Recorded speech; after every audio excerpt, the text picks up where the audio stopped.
My name is Bruce Blue Rivera.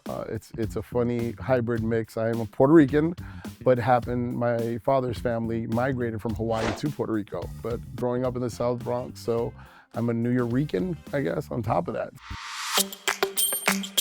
Hey, oh, yeah, yeah, yeah. So growing up in the South Bronx with not much to have, I think there was a moment of development and creativity. When you don't have much, you create things. You know, seeing emerging graffiti and dancing and music. And I think as cultures that were there, you know, we made the best of what we had. It might have been a chip on my shoulder. I always felt like we needed more and we deserved more. I never let it be a crutch. And, oh, well, I grew up not unfortunate and poor. Yeah, okay, I did.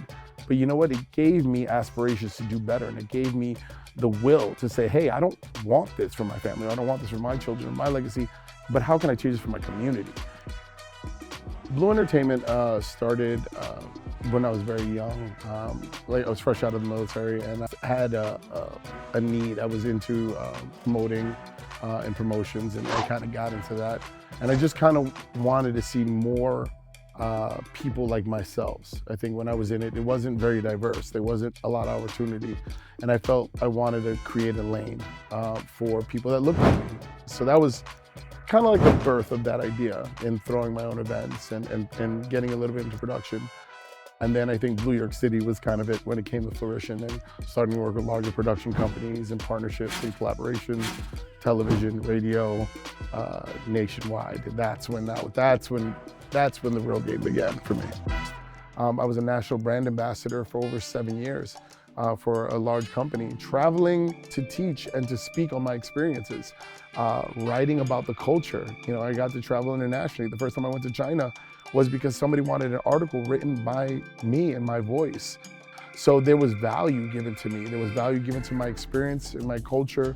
So as much as you want to downplay growing up in the South Bronx in the 80s, or how I grew up and my cultural influences, that made me who I am and gave me my voice. Growing up next to people of color, people of different religions, people who were in the same boat as you learn from each other. And I think that creates the sancocho, right? The gumbo, if you will, of life. I was actually thinking about this earlier, about how my process and how I got to where I was at. Everybody who's had a background that was probably either less than, or, you know, you struggled a little bit to get. And once you get to that level and you're in these rooms, I think I was at lunch at the Four Seasons, and I kind of looked around and I felt out of place.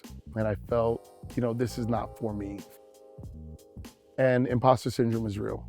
And you have a lot, you know, your life was pretty much dictated by people telling you what you couldn't do. Somebody said, you know, I said, I don't see anybody that looks like me in my meetings, in my office. And I almost felt regretful, like I shouldn't be here because I'm the only one. And the elder stood and told me, said, no, you're opening up the door for everybody to come behind you. So it really is a moment of clarity that you need to have with yourself and say, you know what, the work that I did, the work that I've done, my creations, my resume stands for itself, it speaks for itself, because guess what? You're in that room that you shouldn't be in. Yeah, you might not be where you want to be, but you're definitely not where you started. And that is enough. And we are enough. And we need to understand that because we're in those rooms, we need to be in those rooms, and we need to be unapologetic about being in those rooms, because guess what? You're the one that's opening the door and that's changing the culture. We have so much further to go, whether it be in any industry, whether it be music and food and in marketing and culture. We're literally at the iceberg. Like, we're at the tip. There's so much more. If you see the numbers, you know, we're driving music, we're driving fashion, cultura is not a buzzword anymore. It's not we're not the Latin explosion, we're the Latin mainstay. And we are here because we touch so many different facets as Latinos. You know, we're not one color, we're not one shape, we're not one size. We have literally ingrained ourselves and woven ourselves into the entire fabric of the entire world.